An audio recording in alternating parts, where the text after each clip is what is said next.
بسم اللہ الرحمن الرحیم ولكن لا تشعرون قال النبي صلى الله عليه وسلم الله في أصحابي لا تتخذوهم من بعد غرضا فمن أحبهم فبحبي أحبهم ومن أبغضهم فببغضي أبغضهم أو كما قال عليه الصلاة والسلام صدق الله العظيم وصدق رسوله النبي الكريم۔ تمام حضرات درود شریف، اس کے بعد سورۃ فاتحہ، اس کے بعد 3 بار سورۃ اخلاص پڑھیں، پھر اگلی بات کریں گے۔ اللہم صلی علی محمد النبی وعلی آلہ وصحبہ وسلم۔ انبیاء علیہ السلام، ازواج مطہرات، بنات رسول، بنین رسول صلی اللہ علیہ وسلم، صحابہ کرام، صحابیات اور تمام شہداء اسلام بشمول آج جن شہداء کو خراج تحسین پیش کرنے اور ان کو اصال ثواب کے لیے اس سارے پروگرام کا اہتمام کیا گیا، اللہ ان کی روح کو اس کا ثواب پہنچا کے دے، آمین۔ اور ان کے درجات کو بلند فرما، جنت میں اعلیٰ مقام نصیب فرما، اپنے فضل سے اپنے جوار رحمت میں جگہ عطا فرما۔ جو اس مشن پر اس نسبت سے چلتے ہوئے، خدمت کرتے ہوئے، ساتھ دیتے ہوئے تبھی موت بھی فوت ہو گئے ہیں، اللہ ان سب کی روحوں کو بھی اس کا ثواب پہنچا، سب کو جنت میں اعلیٰ مقام نصیب فرما، قبر آخرت کو سلامتی عافیت والا بنا۔ عالیہ جو اس وقت جماعت کی گویا کہ ریڑھ کی ہڈی بھی ہے، سیکرٹری جنرل ہیں، اور بہت ساری ذمہ داریوں کا بوجھ ان کے اوپر، ان کے کندھوں پر موجود ہے۔ ان تمام ذمہ داریوں، مصروفیات کے باوجود اپنی روایت کو قائم کرتے ہوئے، قائم رکھتے ہوئے اس عظیم الشان اصال ثواب کے پروگرام کا، تجدید عزم کے پروگرام کا اہتمام انتظام کیا، جو ہر سال محنت کے ساتھ کرتے ہیں۔ دعا ہے اللہ پاک ان کی اور ان کے احباب کی اس محنت کو قبول فرمائے، اس پروگرام کو رب تعالی ہم سب کے لیے ذریعہ ہدایت اور ذریعہ نجات بنائے۔ اس کے ساتھ ساتھ آپ حضرات بھی مبارکباد کی مستحق ہیں، جو گرمی کی شدت میں دن بھر کی مصروفیات کے باوجود رات کے آخری حصے تک اتنی بڑی تعداد میں حبس کے باوجود، گرمی کے باوجود یہاں تشریف فرما ہیں۔ اللہ پاک آپ کو بھی بہت بہت جزائے خیر عطا فرمائے۔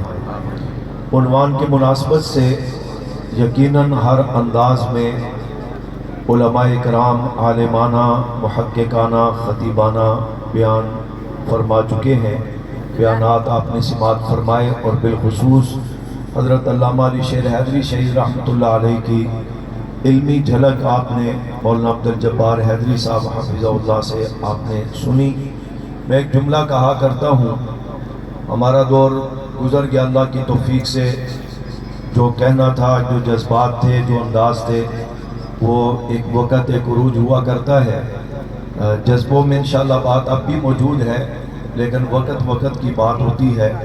اب ہمارے سامنے یہ چیز ہے، ابھی آپ نے سنا مولانا لطف اللہ صاحب سلمہ اللہ، حضرت بہانوی صاحب دامت برکات عالیہ کے صاحبزادے ہیں۔ ایمانداری سے بتانا، جھلک تو محسوس ہوئی کہ یوں لگتا ہے جیسے حضرت بہانوی خود بات کر رہے ہیں۔ صحیح بتانا، میرے سامنے 2 نمبری والی بات نہیں ہوتی، ٹھیک کہہ رہا ہوں۔ جب مولانا نعمان ضیاء سلمہ اللہ آپ سے مخاطب ہوتے ہیں، تو جنہوں نے حضرت فاروقی شہید رحمۃ اللہ علیہ کو سنا ہے، کچھ آپ کی یادیں تازہ ہوتی ہیں یا نہیں ہوتی؟ بلند آواز سے۔ ابھی اگر کچھ دیر تک مولانا اعظم طارق شہید رحمۃ اللہ علیہ کے صاحبزادے مولانا معاویہ اعظم صاحب تشریف لے آئیں، تو آپ سے جب مخاطب ہوں گے تو مولانا اعظم کی یادیں بھی تازہ ہوں گی یا نہیں ہوں گی؟ مبالغہ رائی تو نہیں کر رہا ہوں۔ جب مولانا ثناء اللہ حیدری صاحب گفتگو کرتے ہیں اور ابھی علامہ عبدالجبار حیدری صاحب کی گفتگو سنی، تو ایمانداری سے بتانا ہے حیدری صاحب کی علمی یادیں تازہ ہوئی ہیں یا نہیں ہوئی؟ کیا میرا اور آپ کا دل نہیں کرتا کہ ہمیں جنگوی کی یاد بھی کوئی تازہ کروائے؟ کیا ہمارا دل نہیں کرتا کہ ہمیں جنوبی کی للکار بھی کوئی سنائے؟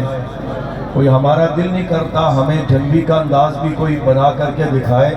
میں اگر بات کروں گا تو میں نے الحمدللہ اس پر اللہ کی توفیق سے 35 سال گزار دیے ہیں، لیکن اصل جھلک تو اصل سے ہی کرتی ہے نا، وہاں سے یہ سلسلہ چلا کرتا ہے۔ تو دعا کریں اللہ پاک انہیں بھی توفیق دے کہ وہ حضرت جنوبی کی جھلک بھی ہمارے سامنے پیش کرے، ٹھیک ہے؟ جن کھیل کود میں ہم لگ گئے ہیں یا چند دوستوں نے لگا دیا ہے، اس سے اللہ پاک ہمیں محفوظ فرما کر، یہ بات کل مجھے گالیاں پڑیں گی مجھے پتہ ہے، لیکن میں یہ بات خلوص نیت سے دعوت فکر کے لیے کہا کرتا ہوں۔ پہلے بھی ایک جگہ میں نے کہی کہ دعوت فکر کے لیے کہا کرتا ہوں، یہ چھوڑیں ادھر ادھر کے کھیل تماشے۔ شہداء نے کتنا بڑا خدمات سر انجام دے کر کتنی بڑی قربانی دی، کتنی بڑے زیادہ مارے کھائیں، ظلم و ستم کو برداشت کیا، اور ہم ایک شہید کے بیٹے ہو کر آج یہ کہیں کہ نواز شریف صاحب آپ میرے قائد، میری جان کیا میری روح بھی آپ کے لیے حاضر ہے۔ اس سے بڑی کوئی شہداء سے بے وفائی یا اس سے بڑی شہداء کے ساتھ کوئی زیادتی ہو سکتی ہے؟ ہم میں سے کوئی سستی ہو جائے تو آپ بڑی جلدی تبرے کر دیتے ہیں، جی شہداء کے خیال نہیں رکھتے، قیادت ان کا فکر نہیں کرتی، ان کا خیال نہیں کرتی۔ لیکن جب اپنے گھر سے، گھر کے چراغ ہی سے گھر کو آگ لگ جائے تو کچھ شکوہ وہاں بھی تو بنتا ہے نا کہ آپ بھی اپنے رخ کو درست کریں۔ والد گرامی کتنا بڑا مقام پا کر، کتنی دنیا کو بیدار کر کے جام شہادت نوش کر کر، تو ہم اس چیز کو اس رخ پر لے کر کے چلیں۔ یہ جو جملہ کہا جاتا ہے نا شہداء کے وارث، جس طرح انبیاء کے وارث جو ہے وہ درم دنانیر مال و اسباب میں نہیں ہوا کرتے، علوم نبوت کی وراثت ہوتی ہے جو علماء کے پاس ہے۔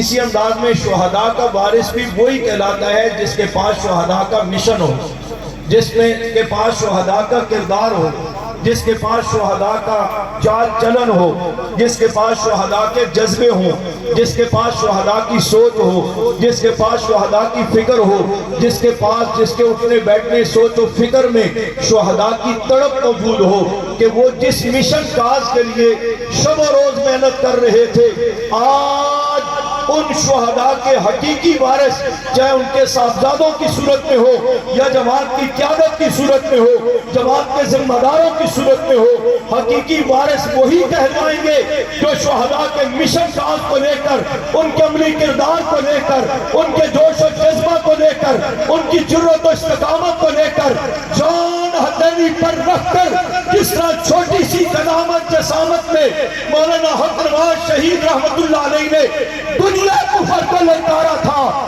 آج میں ان کا حقیقی وارث اپنی قیادت سمیت اس مختصر سی قدامت جسامت رکھنے والے اورنگزیب فاروقی کو سمجھتا ہوں، جس نے جان ہتھیلی پر رکھ کر 7 حملے ہوئے جان لیوا، لیکن جس نے جنگی نے دشمن کی نیندیں ایران تک حرام کی ہوئی تھی، آج اورنگزیب فاروقی کی للکار نے دشمن کی نیندیں صرف ایران تک نہیں شام اور لبنان تک بھی حرام کر رکھی ہے۔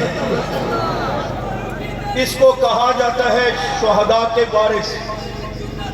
ہم ان تمام شہداء کو خراج تحسین پیش کرتے ہیں جن کا آغاز بدر کے شہداء سے ہوا۔ میں انہیں بھی، ان 14 شہداء کو جو صحابہ ہیں انہیں خراج تحسین پیش کرتا ہوں۔ احد کے 70 شہداء کو خراج تحسین پیش کرتا ہوں۔ خیبر کے 19 شہداء کو خراج تحسین پیش کرتا ہوں۔ نبی کریم صلی اللہ علیہ وسلم کے دور میں 256 صحابہ نے جام شہادت نوش کیا، ان تمام شہداء کو خراج تحسین پیش کرتا ہوں۔ ابو بکر صدیق کی مقام شہادت کو خراج تحسین پیش کرتا ہوں۔ اس کی تفصیل ہے کہ آپ زہر کے اثر سے کبھی موت اگرچہ فوت ہوئے لیکن ایک قسم شہادت کی، اور حضرت عمر کی شہادت کو سلام عقیدت پیش کرتا ہوں۔ حضرت عثمان کی شہادت کو بھی سلام پیش کرتا ہوں۔ حضرت علی کی شہادت کو بھی سلام پیش کرتا ہوں۔ حسن حسین کی شہادتوں کو بھی سلام پیش کرتا ہوں۔ حضرت حسن بھی دشمن کے نیزے لگنے سے زخمی زخمی ہوئے تھے، اسی بیماری میں پھر وہ دنیا سے رخصت ہوئے۔ اس اعتبار سے ان کی شہادت کو بھی سلام پیش کرتا ہوں، حضرت حسین کی شہادت کو بھی سلام پیش کرتا ہوں، اور دیگر تمام صحابہ کی شہادتوں کو جو بیر معونہ میں شہید ہوئے انہیں سلام پیش کرتا ہوں، مقام رجی پر جنہیں شہید کیا گیا انہیں سلام پیش کرتا ہوں، حنین کے میدان میں جو شہید ہوئے انہیں سلام پیش کرتا ہوں، اور نبی کریم صلی اللہ علیہ وسلم کے دنیا سے رحلت کے بعد خلافت راشدہ کے 50 سالہ دور میں 27,000 صحابہ نے جام شہادت نوش کیا، انہیں سلام عقیدت پیش کرتا ہوں، جنہوں نے دنیا بھر میں اسلام کے لیے، پیغمبر کی ناموس کے تحفظ کے لیے، صحابہ نے بیعت کی ناموس کے تحفظ کے لیے، قرآن کے تحفظ کے لیے، دین اسلام کے تحفظ کے لیے، اپنے اسلامی ممالک کے تحفظ کے لیے جہاں جہاں بھی جانوں کے نذرانے پیش کیے، افغانستان کے شہداء ہوں انہیں سلام عقیدت پیش کرتا ہوں، فلسطین کے شہداء ہوں انہیں سلام عقیدت پیش کرتا ہوں، پاکستان کے شہداء ہوں انہیں سلام عقیدت پیش کرتا ہوں، اسی انداز کے اندر بوسنیا چچنیا کے شہداء ہوں انہیں سلام عقیدت پیش کرتا ہوں، کشمیر کے شہداء کو سلام عقیدت پیش کرتا ہوں، پھر پاکستان کی سرزمین پر جنہوں نے پاکستان کے لیے جانیں دی ان کو بھی سلام عقیدت پیش کرتا ہوں، جنہوں نے پیغمبر کی ختم نبوت کے لیے جانوں کے نذرانے پیش کیے انہیں بھی سلام عقیدت پیش کرتا ہوں، جنہوں نے قرآن کے ناموس کے تحفظ کے لیے جانوں کے نذرانے پیش کیے انہیں بھی سلام عقیدت پیش کرتا ہوں، جنہوں نے اللہ کی وحدانیت کی جانوں کے نذرانے پیش کیے انہیں بھی سلام عقیدت پیش کرتا ہوں، جنہوں نے صحابہ بیعت کے لیے جام شہادت نوش کیا، میری جماعت سے علاوہ بھی کسی جگہ پر کسی نے جام شہادت نوش کیا ان شہداء کو بھی خراج تحسین پیش کرتا ہوں۔ ہاں اسی میں سے جو صحابہ کے لیے جانوں کے نذرانے پیش کر گئے وہ کراچی کے سرزمین پر ہو، اندرون سندھ میں شہید ہوئے ہو، وہ خیرپور کی سرزمین پر حیدری صاحب کی صورت میں ہو، وہ اسی انداز میں کوئٹہ کی سرزمین پر ہو، وہ پشاور کی سرزمین پر ہو، پارا چنار کلگت کی سرزمین پر ہو، کشمیر کی سرزمین پر ہو، ڈیرہ اسماعیل خان کی سرزمین ہو، جھنگ کی سرزمین ہو، پنڈی اسلام آباد کے شہداء ہو، ان تمام کو خراج تحسین پیش کرتا ہوں۔ مولانا حضرات، مولانا اسار، مولانا فاروقی، مولانا آدم، مولانا عبدالغفور ندیم شہید، علامہ شعیب ندیم شہید، ان تمام شہداء کو خراج تحسین پیش کرتا ہوں جو ڈیرہ غازی خان میں شہید ہو گئے، جو کبیر والا میں جن کی لاشیں آ گئی، جن کو ارد گرد میں شہید کیا گیا، جن کو شیعوں نے شہید کیا، جنہیں ماورائے عدالت شہید کیا گیا، جن کو جس سالم نے بھی شہید کیا، وہ جام شہادت نوش کر کے میں ان تمام شہداء کو خراج تحسین پیش کرتا ہوں، اور کرتے کرتے اس لیا کے ریکزاروں پر شاہ رحمان ساجد ان کے دیگر رفقا جنہوں نے جام شہادت نوش کر کے اس جماعت کو اس طرف اس جذبے کی طرف متوجہ کیا، میں ان کو بھی خراج تحسین پیش کرتا ہوں۔ آپ بھی کرتے ہیں۔ اگلی بات یہ ہے کہ بیانات ہو چکے ہیں، میں نے صرف متوجہ کرنا ہے آپ کو کہ یہ شہادت کا جذبہ اور یہ شہادت کو عنوان آتا کہاں سے ہے، وجہ کیا بنتی ہے، سبب کیا ہوتا ہے، تفصیلات بہت ہیں۔ ابھی حضرت حیدری صاحب دامت برکات عالیہ محبت اور نفرت کی بات کر رہے تھے۔ ایک وجہ یہ محبت بھی بنتی ہے جان دینے کی، ایک وجہ نفرت بھی بنتی ہے جان دینے کی یا لینے کی۔ نہیں سمجھ آئی؟ محبت اور عقیدت جنہوں نے جان دی اللہ کی وحدانیت کے لیے، محبت عقیدت ہے اور عقیدہ ہے، اس بنیاد پر اللہ کی وحدانیت کے لیے جان دے گے۔ رسول اللہ صلی اللہ علیہ وسلم سے محبت عقیدت تھی، جان دے دی، صحابہ بیعت سے محبت عقیدت تھی، جان دے دی۔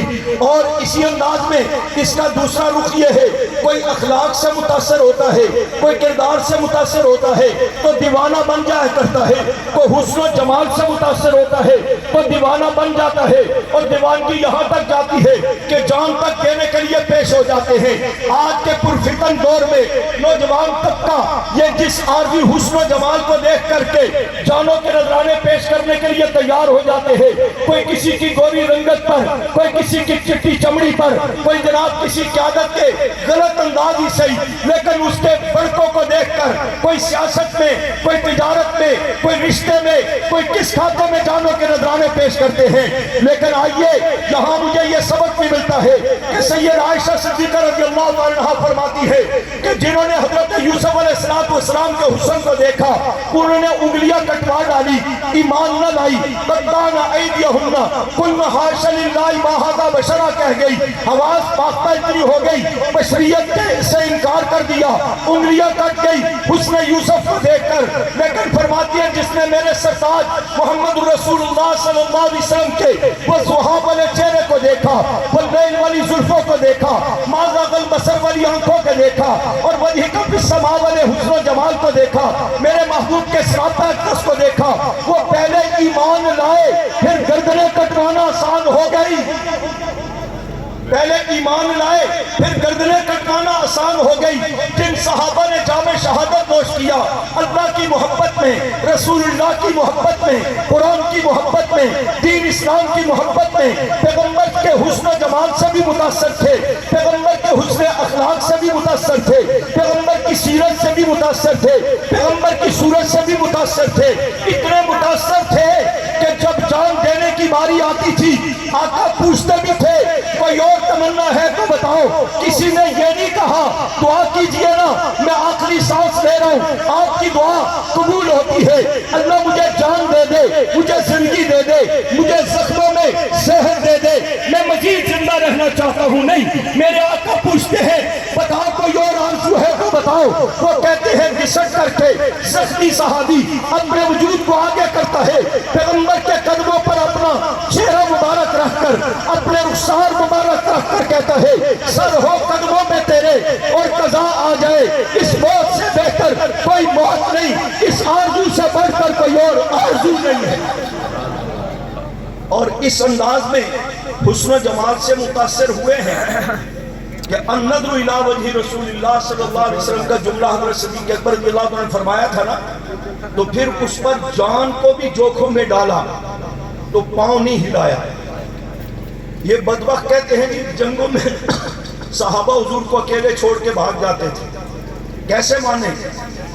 احد میں اور حنین میں واقعہ پیش آیا، وہ امت کے لیے ایک رہنمائی ایک سبق تھا کہ قیادت اور امیر کی بات جو بھی ہو اس کی تابعداری کرنی ہے، جب فیصلہ ہو جائے تو اپنی منمانی نہیں کرنی، اگر کرو گے تو احد میں دیکھ لو دشمن نے ایک بار کی حملہ کیا، نقصان بظاہر ہوا، 70 صحابہ کو جام میں شہادت نوش کرنا پڑا، اور دوسری طرف انداز یہ تھا کہ بڑک مار دی۔ یہ بڑک اگر ہماری زبانوں پر جو آیا کرتی ہے، اس انداز کے جملے اس دور کے مسلمانوں کی زبانوں پر آئے کہ جناب کل جب ہم چھوڑے تھے بدر میں اور احد میں تو کافروں کی ایسی تیسی کر کے ہم نے دکھائی تھی، آج ہماری لشکر ہمارا سپاہ اتنی ہے کہ ہم ایسی کی تیسی کر کے دکھائیں گے۔ اللہ نے ان کو ازمائش میں ڈالا کہ کل بھی تمہیں کامیابی ملی تھی تو میری مدد و نصرت سے ملی تھی، آج بھی کامیابی ملے گی میری مدد و نصرت سے ملے گی۔ وَلَوْ أَعْجَبَتْكُمْ كَثْرَتُكُمْ وَضَاقَتْ عَلَيْهِمُ الْأَرْضُ بِمَا رَحُبَتْ کہ زمین وسیع ہونے کے باوجود ان پر تنگ کر دی گئی، ان پر تنگ کر دی گئی، وہ ایک احساس دلانا مقصود تھا، ورنہ صحابہ کرام رضوان اللہ تعالی مجمعین ہر میدان میں استقامت کا مظاہرہ کر کے جام شہادت کو نوش کرتے ہیں، لیکن نہ جھکتے ہیں نہ بکتے ہیں، کٹ تو جاتے ہیں میدان کو نہیں چھوڑتے، دشمن کو دم دبا کر بھاگنے پر مجبور تو کرتے ہیں، خود نہیں بھاگتے۔ بعض صحابہ کو متعلق آتا ہے نا اپنے پاؤں زمین کھود کے دسا لیا کرتے تھے میدان جہاد میں کہ دشمن کے حملے سے اگر فطرتی طور پہ بھی بھاگنا پڑے تو مجھے میں میدان نہ چھوڑوں، میں میدان نہ چھوڑوں، میں میدان میں کھڑا رہوں۔ اس صدیق اکبر رضی اللہ عنہ کی بات کرتے ہو جن کے پاؤں پر سانپ ڈنگ مار رہا تھا، زہر سرایت کر کے آنکھوں تک دماغ تک پہنچا، آنکھوں سے آنسو نکلے، نبوت کے وضحا والے چہرے پر گرے، تو آپ صلی اللہ علیہ وسلم کی آنکھ کھلی، صدیق رو رہے ہو، جی آقا کیا ہوا؟ پاؤں پر سامنے ڈنگ مارا ہے، کیا ہوا؟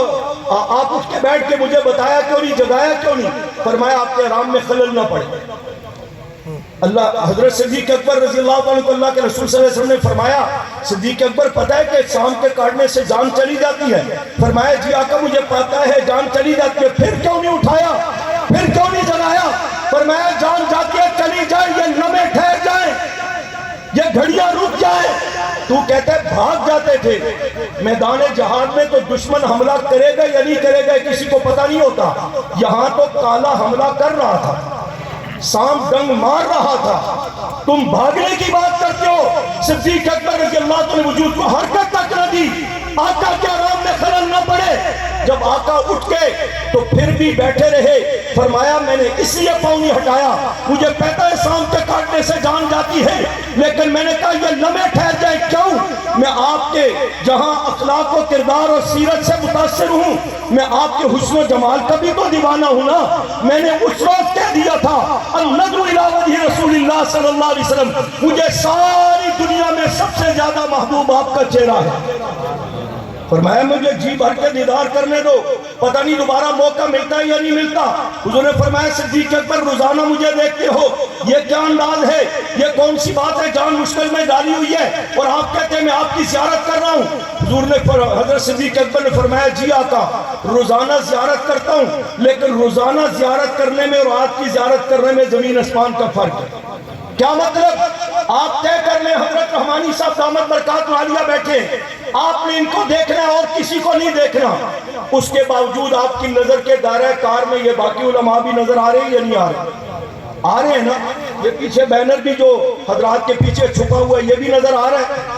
بولتے نہیں ہیں یار۔ یہ کیمرے والوں کو نظر آ رہا ہوگا زیادہ، یہ جنہوں نے موبائل اٹھائے ہوئے ان کو تو نظر آ رہا ہوگا۔ آ رہا ہے، آپ کو بھی نظر آ رہا ہے، آپ کو آئے نہ آئے ان کو نظر آنا چاہیے، کیونکہ بڑا اہم فریضہ ہے۔ اس کے بغیر نہ آپ کا جلسہ قبول ہوگا، نہ نماز قبول ہوگی، نہ عمرہ قبول ہوگا، نہ حج قبول ہوگا۔ حج پر جاؤ تو وہاں بھی میاں بی بی اپنے سیلفی بنا رہے، پیچھے بیت اللہ ہے، تاکہ اللہ کو ریکارڈ میں لا کر کے دکھائیں بھی ہم نے عمرہ کیا تھا، شاید معاذ اللہ ادھر اطلاع نہ ہوئی ہو۔ پھر ایک بیوی کھڑی ہوتی ہے، پہلے تصویر بناتی ہے، پھر بیوہ کھڑا ہوتا ہے، وہ اس کو کہتا ہے میری تصویر بناؤ، پھر ایک دوسرے کی تصویریں بناتے ہیں۔ پھر عوام کو میں کیا کہوں، علماء بھی یہ کام کرتے ہیں، جو جتنا بڑا شیخ الحدیث ہے اس کے ہاتھ میں اتنا بڑا موبائل اٹھایا ہوا ہوتا ہے، ایسا ہی نہیں ہوتا۔ اور جب میں کہتا ہوں یار یہ نہ کرو، یہ گناہ ہوتا ہے، حرام ہوتا ہے، مجھے حرم کے باہر ایک مفتی صاحب مل گئے، انہوں نے کہا جی مفتی صاحب نے فتویٰ دیا ہے، آپ پڑھے ہیں یا مفتی صاحب پڑھے ہیں؟ میں نے کہا مفتی صاحب بڑے ہیں یا روزہ مبارک میں احرام کرنے والے امام الانبیاء صلی اللہ علیہ وسلم کی ذات گرامی بڑے ہیں؟ حضور علیہ السلام کا حکم ہے، فتویٰ نہیں۔ ان اشد الناس عند اللہ عذابا یوم القیامہ المصورون، قیامت کے دن سب سے زیادہ سخت عذاب جو ہے وہ تصویر بنانے والے کو ہوگا۔ اس حدیث میں نہ تشریح ہے کہ موبائل کی تصویر وہ مستثنیٰ ہے، ہاتھ کی تصویر جو کچھ بھی نہیں ہے، مطلقاً ایک حکم ہے۔ اور اس کے بعد جبرائیل علیہ السلام آئے بھی نہیں دوبارہ کوئی حکم بتانے یا اس کا رد کرنے کے لیے، لہذا جو حکم تھا وہی ہے۔ پھر بھی کوئی کہتا ہے جی مفتی صاحب نے حکم دیا تھا، فتویٰ دیا تھا، جن کا نام لیتے ان مفتی صاحب سے میں نے پوچھا، وہ کہتے ہیں میری تصویر کبھی آپ نے دیکھی ہے؟ پھر بھی کہتے ہیں جی مفتی صاحب نے حکم دیا تھا، فتویٰ دیا تھا، تو مفتی صاحب نے تو یہ بھی فتویٰ دیا تھا کہ شیعہ کائنات کا بدترین غلیظ ترین کافر ہے۔ جب آپ نے اتنے لوگ شہید کروا دیے، اتنے علماء کے جانوں کے نذرانے پیش ہو گئے، تو پھر ایک مفتی صاحب نے یہ بھی کہہ دیا نہیں جی آپ کو غلط فہمی ہوئی، ہمارا بھائی ہے۔ تو فتووں میں چلو گے تو یہی کچھ ملے گا، آپ کی جان چلی جائے گی، فتویٰ بدل جائے گا، آپ کے بچے یتیم ہو جائیں گے، فتویٰ بدل جائے گا، سوچ بدل جائے گی۔ اس لیے فتنوں کا دور ہے، فتوے کی چکر میں مت پڑا کرو، تقوی کی زندگی کو اپنانے کی مزاج بناؤ۔ فتنوں کا دور ہے، رخصت کے چکر میں مت پڑو، عزیمت کی راہ اپنانے کی کوشش کرو۔ بات میں کر رہا تھا نبی علیہ السلام کو حضرت صدیق اکبر نے فرمایا آقا روز دیکھتا ہوں، لیکن روز کے دیکھنے میں آج کے دیکھنے میں زمین آسمان کا فرق ہے۔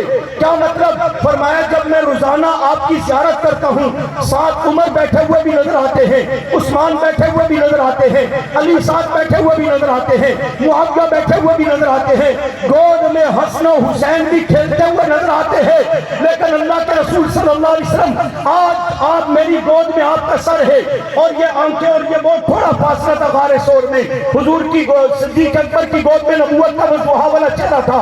فرمایا آقا آج صدیق کی آنکھیں ہیں اور نبوت کا چہرہ ہے، یہاں درمیان میں دیکھنے والا یا کسی اور کی طرف نظر جائے اور کوئی نہیں ہے۔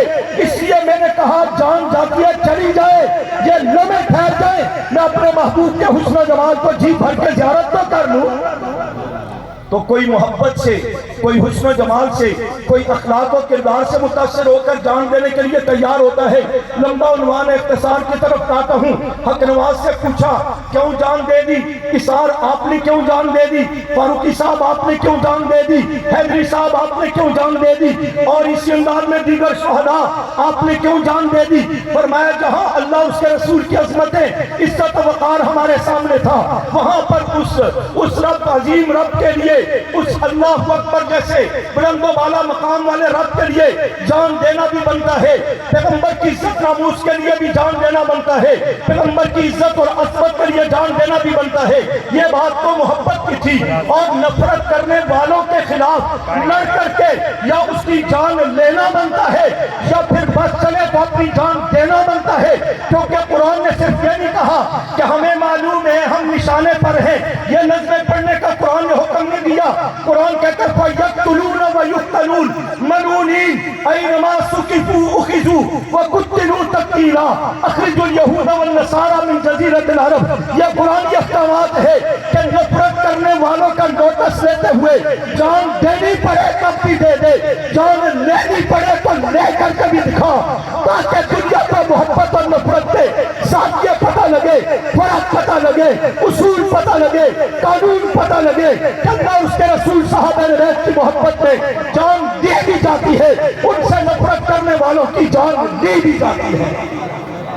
اور جب قانون نہیں بنے گا نا، 36 سال ہو گئے جانے دے دے کر مطالبہ کرنے کا، قانون بناؤ قانون بناؤ قانون بناؤ۔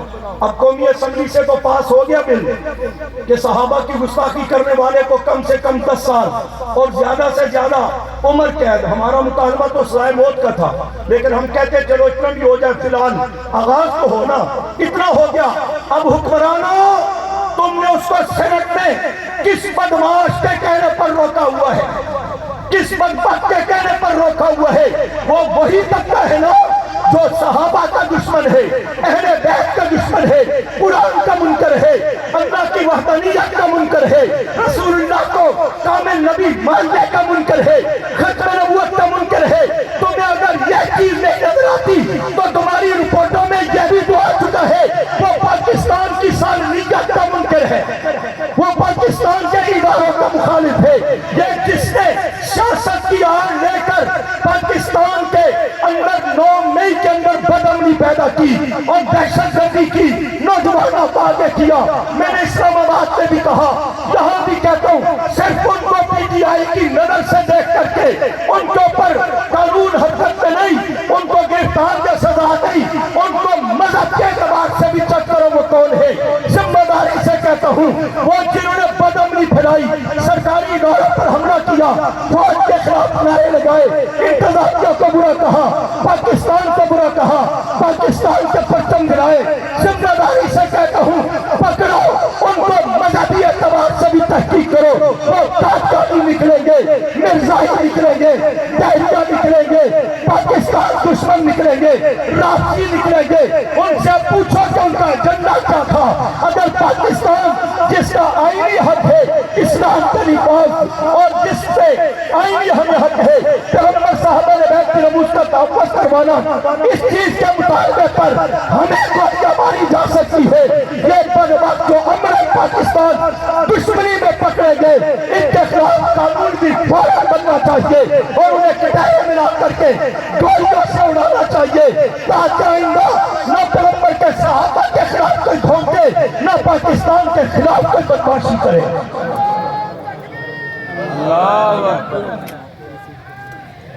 یہ ہونا چاہیے نہیں ہونا چاہیے؟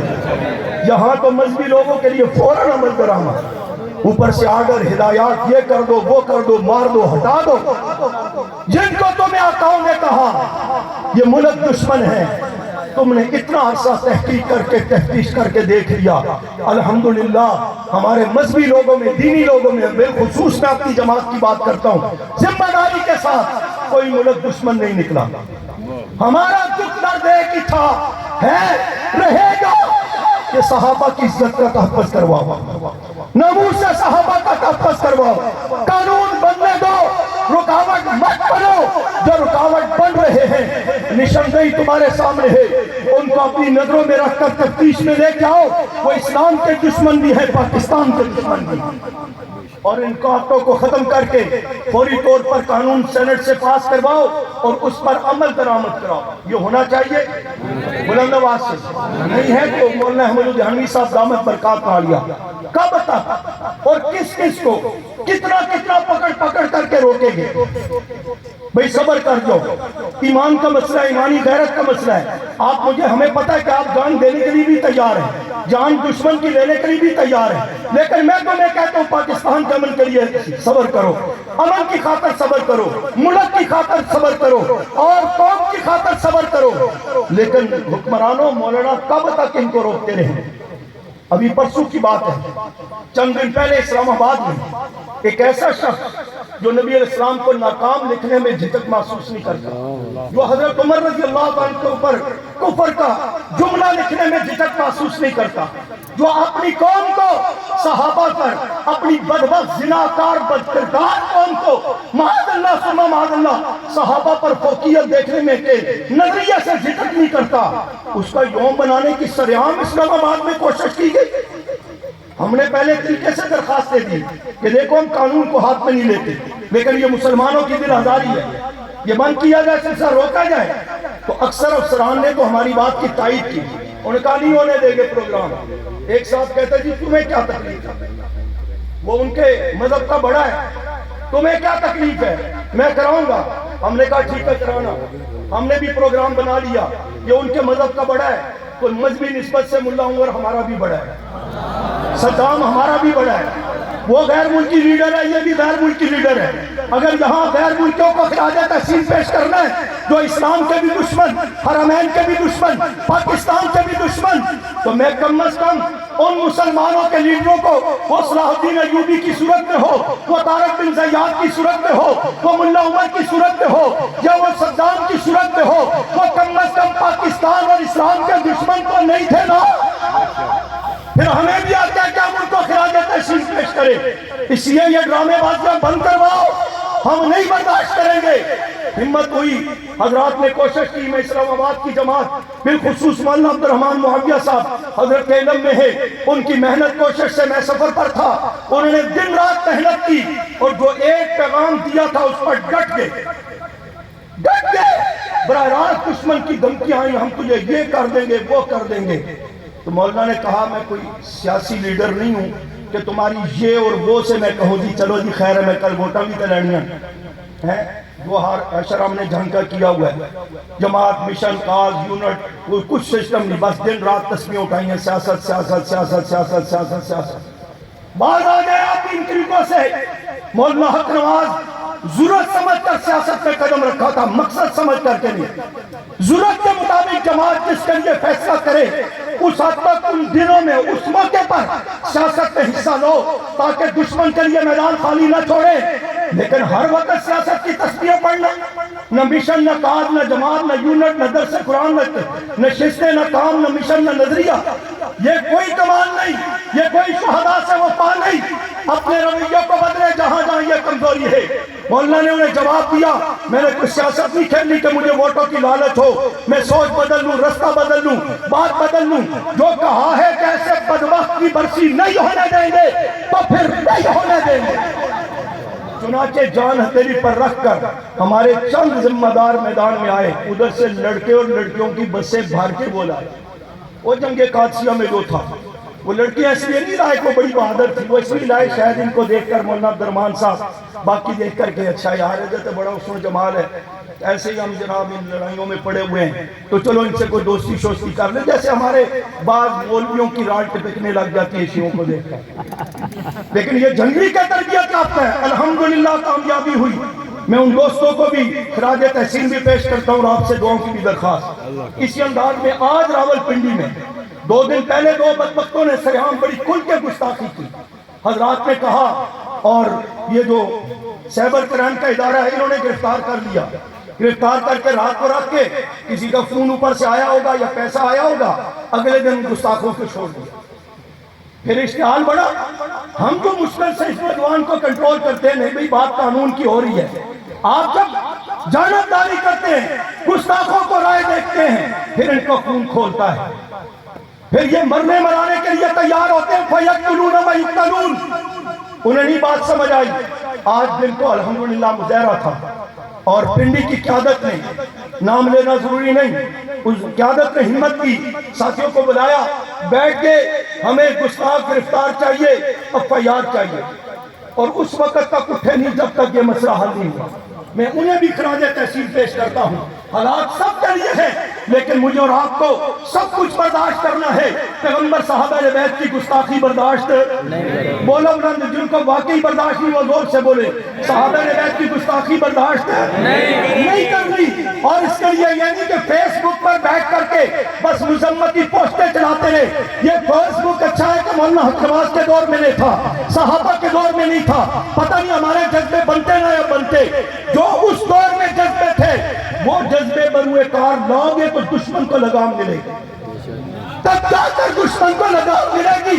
حکمرانوں کو بھی پیغام دے دو, ہم سب کچھ برداشت کیا بھی ہے, کریں گے بھی, کرتے رہیں گے, لیکن جب پیغمبر صحابہ بیت کی گستاخی ہوگی پھر ہم سے توقع رکھو کہ ہم بے ضمیر بے حس ہو کر بیٹھ کر خاموش ہو جائے.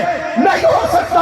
اور دشمن کو بھی رابطوں کو بھی کہنا چاہتا ہوں, میں اس دور میں کہتا تھا شاید ہمارے جذبے مان پڑ گئے, ہم خدا نخواستہ مصلحتوں کا شکار ہو گئے. میں انہیں بھی کہتا ہوں اللہ پر بھروسہ کر کے, جان عطری پر رکھ کر, جس طرح تمہارے کفر کے مقابلے میں ہم پہلے میدان میں تھے کہ قانونی حیثیت سے تمہارا علاج کروائیں گے, آج بھی جان عطری پر رکھ کر میدان عمل میں ہے. ہمیں تمہاری ہر چیز سے نفرت ہے, تمہاری دولت سے نفرت ہے, تمہاری عورت سے نفرت ہے, تمہارے نظریے سے نفرت ہے, تمہاری سوچ سے نفرت ہے, تمہاری بلبل سے نفرت ہے, تمہارے جھنڈے سے نفرت ہے, تمہارے کرتوتوں سے نفرت ہے, تمہاری ہر چیز سے نفرت ہے. ایک اس چیز سے محبت ہے جس چیز کی تمنا میرے حق نواز نثار فاروقی اعظم اور دیگر شہداء نے کی تھی. وہ گولی ہے جو تمہارے پسٹل اور کلاشنکوف سے نکلے, میرے سینے میں لگے. صحابہ کی عزت کریے, امی عائشہ کی عزت کریے, پیغمبر کی ناموس کریے, اہل بیت کی ناموس کریے. اس گولی سے محبت کرتا ہوں, لیکن یہ گولیاں کھانے والوں نے گولی ہے, کام نہیں رکا ہے, ہم بھی کھا لیں گے.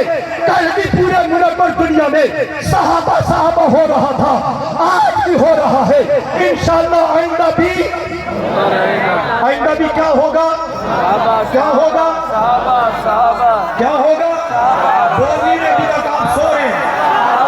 اللہ سے کہو صحابہ, صحابہ, صحابہ, صحابہ, صحابہ, صحابہ, صحابہ, صحابہ, صحابہ, صحابہ, صحابہ, صحابہ, صحابہ, صحابہ, دل سے کہو, دل سے صحابہ, صحابہ, صحابت سمجھ کر کے کہو صحابہ, صحابہ, صحابہ, صحابہ, صحابہ, صحابہ, صحابہ, صحابہ, صحابہ, صحابہ, صحابہ, صحابہ, واہ صحابہ واہ, واہ صحابہ واہ, واہ صحابہ واہ, واہ صحابہ واہ, واہ صحابہ واہ, واہ صحابہ واہ. ساتھ دو گے, تعاون کرو گے, صحابہ کے تذکرے گلی گلی کوچوں میں عام کرو گے, صحابہ کے جذبے لے کر آگے بڑھو گے, تو پھر میں کہنا چاہتا ہوں اندھیروں سے کہہ دو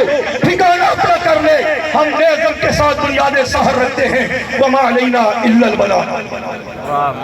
اللہم صلی